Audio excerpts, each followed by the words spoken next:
Açıqsını muvafiq iste'mol qilib berish, qandagi 3 yuqorini tuvallatib, qon meyi o'rlab ketish, qonning yepishqoqligi o'rlab ketish, jigarni may qoplab ketish, qon besimi, tajisimon yurak kasali va mingi qon tomir to'silishining unumli oldini oladi.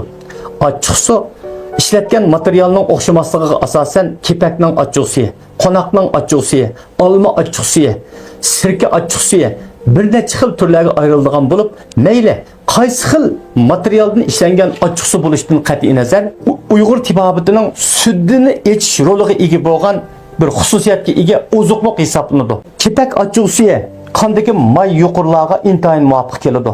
Olma achchiq tajisimon arteriya botuqsimon qatqan do'stlarga muvofiq keladi. Qonoq achchiq qondagi yepishqoqlik ortib ketgan do'stlarga ajoyib yaxshi yoqadi. Bulardan boshqa g'orabdan elingan achchiq qon besimi o'rlab ketishdan unumli oldini oladi. Do'stlar, achchiq uzoq yillik iste'mol madaniyatimiz jihatda bizga o'zgacha ta'mi bilan taom lazzati berib qolmasdan xalqimizning sog'lomligini saqlashda intayin muhim rol o'ynadi. O'g'avolni achchiq suv qatiq buzyotidi degan nachar ideyani tashlab, mijozingizga beqib ozuqlaning. Agar qon mijoz, safra mijoz, issiqchan bo'lsangiz, achchiq suv butun badaningizni quvvatlaydi. Böğrükünüzde, yürükünüzde, ciğerinizde, mününüzde quvvatlaydi. Achchiq suv bilan yaqin tursangiz sog'lom bo'lib uzun ömür ko'rasiz.